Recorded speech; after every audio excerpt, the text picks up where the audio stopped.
ሰላም እግዚአብሔር ከሁላችሁ ይሁን። ውድ ያያሉ የልዑል እግዚአብሔር ልጆች እንደምን አላችሁ? እንደምን ከረማችሁ? እግዚአብሔር ይመስገን እኔ በጣም ደህና ነኝ። ክብሩ ይስፋ የመድኃኔዓለም።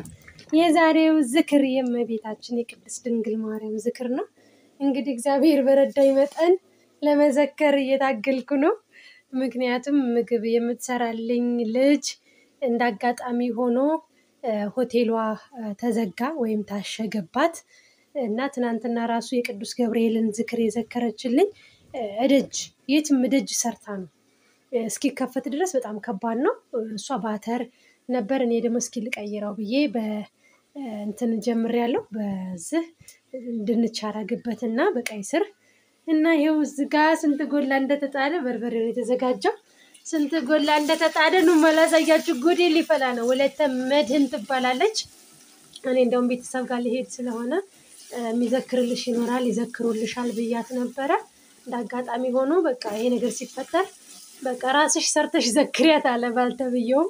እመቤቴንም ደግሞ እሱ በየወሩ ዘክራለሁ ብሎ ቃል ስለገባ 64 ምግብ እፈልጋለሁ ሲለኝ ጊዜ አይ 64 አይደለም በቀጣው ወር በስፋት እንዘክራታለን፣ ለአሁን ለማሰብ ያህል 21 ይበቃል፣ የእሷም ሳለ አብሬ የሁለታችሁም ይሁን ብዬው እሺ ብሎ በ21 ተስማምቶ ይሄው ኤጋ ሁለት ጎላ አለ። ይሄ ሶስተኛ ትላላችሁ። ይሄው እቃጠላለሁ እላችኋለሁ። የእመቤቴ በረከት ይድረሳችሁ። እንግዲህ እሷን ዝክር የዘከረ ታውቁታላችሁና በእኔ ሳይሆን በእመቤቴ ኃይል ነው ሁሉም የሚሆነው። ምክንያቱም ይከብዳል ለአንድ ሰው አጋዥ ሳይኖር ይሄ ማዘጋጀቱ ብቻ ራሱ ስንት ሰዓት እንደፈጀብኝ ተውት። ሽንኩርቱን መላጡ መፍጨቱ ይሄ አሁን ልክ እንደ ዶሮ ወጥ መታሸት አለበት በደንብ አድርጎ እስኪጠፋ። እንደዚህ የሚያህል ነበር ሽንኩርቱ ባንዴ እንዴት ሟ እንዳለ ሲጠፋ ጊዜ ማለት ነው። ይሄም ማሸቱ ምኑ ትላላችሁ ከዛ እና ይሄው እግዚአብሔር ይመስገን እየሰራን ነው እላችኋለሁ። ሲዳረስ ደግሞ እናሳያችኋለን። እግዚአብሔር ከኛ ይሁን። የኛው የካሮት ስለሆነ በረጃጅሙ ነው የተደረገው። ወደ ውስጥ ራቅ ያለ ነው፣ ወዳም ነው የጎላው። እንግዲህ ይሄኛው ለቀይ ስሩ ተብሎ የተዘጋጀ ነው። እግዚአብሔር አምላክ ፈቅዶ ደግሞ ሰራርቼ አሳያችኋለሁ። ምስር ለቃሚም የለኝ። ኑ ልቀሙ፣ ኑ ስሩ። የእመቤቴን በረከት እውነት እንደዛ አካባቢ ጎረቤት ማቀው እንደዚህ በረከትን የሚረዳ ቢኖር መጣ እያሉ የሚያግዙ ነበረ። ገና አልተለቀመም። ይሄ ራሱ ገና ምን ሁሉ ለቅሜ ነው። እንግዲህ እግዚአብሔር አምላክ ከሁላችን ይሁን። መድኃኔዓለም ያግዘን። የእመቤቴን ዝክር ዛሬ ለመጀመሪያ ጊዜ እቤት ጎላ ሰርቼ ልዘክር ነው። እግዚአብሔር ይመስገን። እንግዲህ ያው ነገ ደግሞ ወደ ቤተሰብ ጋር ሄዳለሁ። ሰማዕቱ ቅዱስ ጊዮርጊስን እንትን ለማለት ስንቆጣጠር የተወሰነ እናሳያችኋለን። ደህና ሁኑ። እንግዲህ የእመቤቴ ወጥ እንደዚህ እየደረሰ ነው። እግዚአብሔር ይመስገን።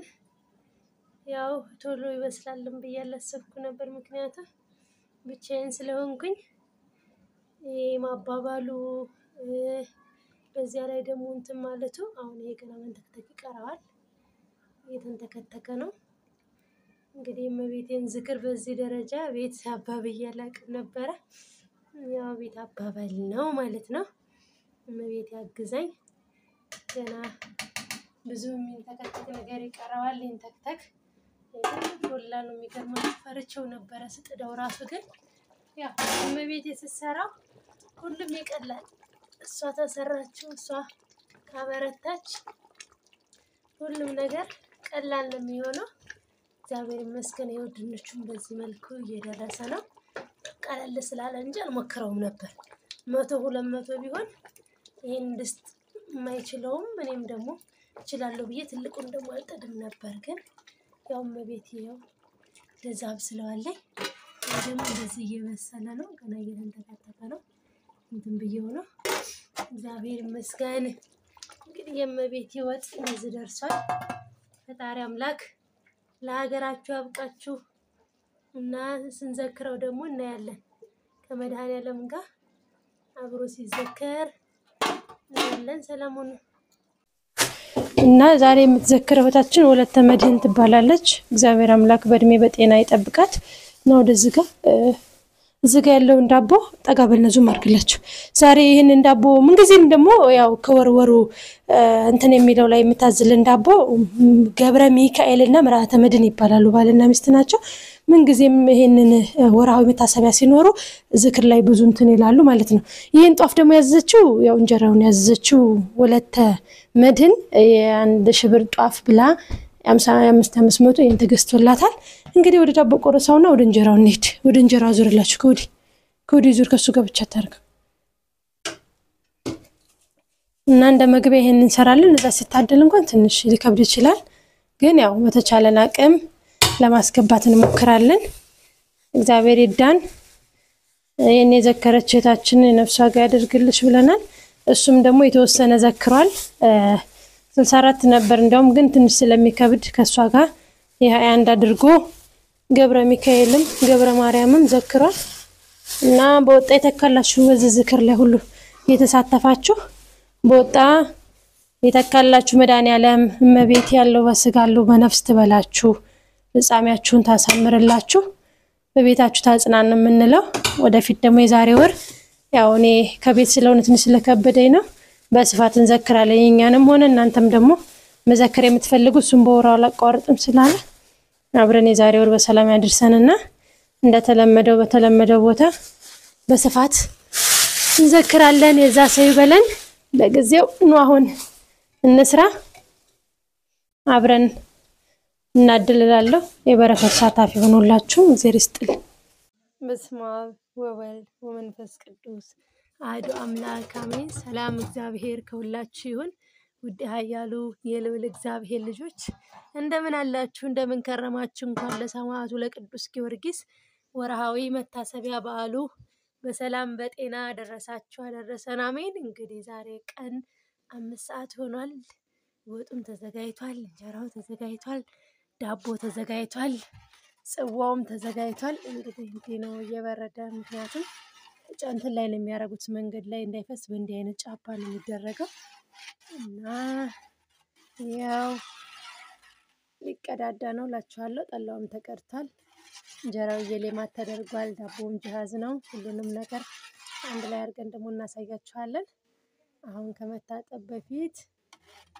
ይሄንን ንቅዳ ጾም ስለሆነ የጾም ወጥ አተርና ድንች ተደርጎ ነው የሚሰራው እንግዲህ መመንን ስንመግብ እናሳያችኋለን ደግሞ እግዚአብሔር አምላክ ከሁላችን ይሁን እናንተንም ለሀገራችሁ አፈር አብቅቷችሁ መድኃኒዓለም አባቴ በሰላም በጤና ስትመጡ ሰማዕቱን አባቴን ወዳጄን እንደዚህ እንድትዘክሩት ይርዳችሁ እግዚአብሔር ይመስገን እኔን እዚህ ያደረሰኝ አምላክ ነው ትንሽ ላርግላችሁ ትንሽ ወይኔ ሽታው ሲጣፍጥ በጾም ምድር ታስገድፉኝ ነው በጣም ነው የሚሸተው ለምን መሰላችሁ እነሱ ጥቁር ቅመም ይጠቀማሉ ቤት አባበለው እርድ ቤት በነጭ ሽንኩርት በምን የተባባለ ነው በርበሬያቸው ደግሞ በበሶ ብላ በተለያየ ነገር እንትን የተባለ ነው የተቀመመ ነው ሹሮ ብትሉ በሶ ብላው ምኑ እናቶቻችን እኮ የማያረጉበት ነገር የለም በተለይ በሶ ብላ እናቴ ስትወድ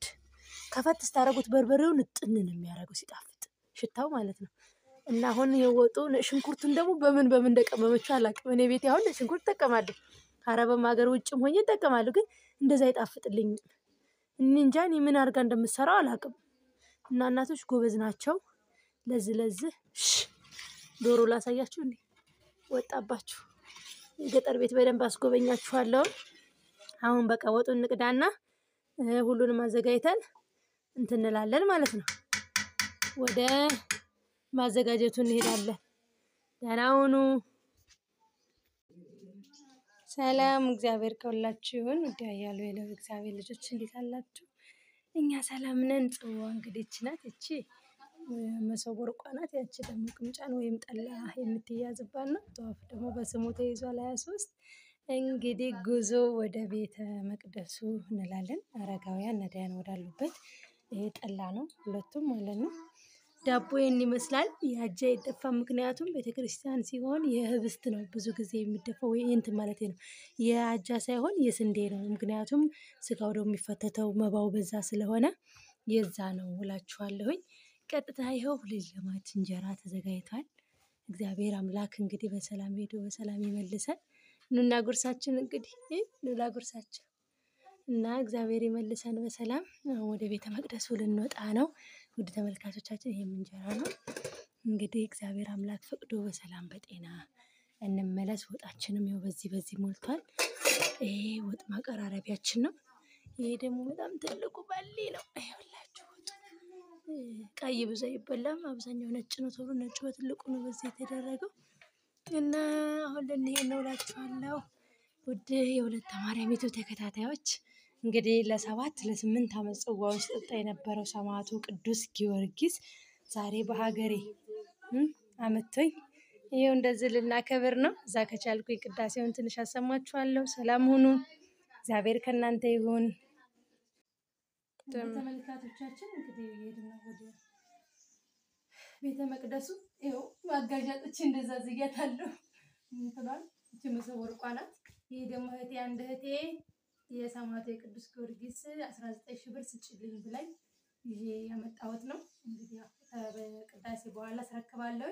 እነቸትና ሙደ ምጽዋቷ ምን አለባት እንዳትሉ፣ ዋናው ግን ታዝናለች። ምክንያቱም ቤተሰብ አልነበረም ዛሬ ብዙ ለቅሶም ስለነበረ እና ለኔ